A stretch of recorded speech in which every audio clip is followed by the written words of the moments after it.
Going higher. Going higher and higher and higher. More degrees. BSc, MSc, PhD, MAD. More degrees. Less sense. More conveniences. Less time.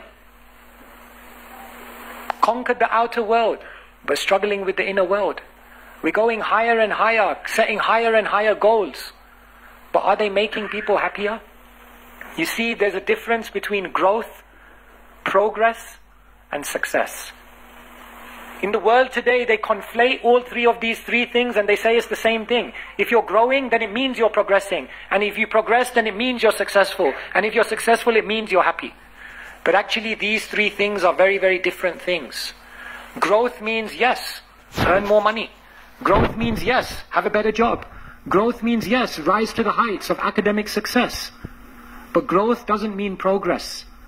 Because if you grow, but in the process you lose your character, you lose your values, you lose your principles, you lose your life balance, then all of that growth doesn't lead to progress.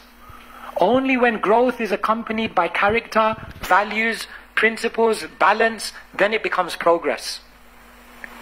And progress doesn't necessarily mean you're successful, because only when your progress is used for contribution, only when your progress is used for service, only when your progress is used for the pleasure of Krishna and Krishna's service, does it become success. And that kind of success is what will bring happiness. So most people are only looking for prosperity.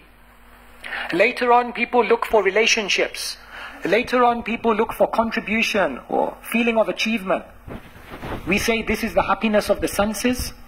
Then you may go to the happiness of the emotions. And then you go higher to the happiness of the ego.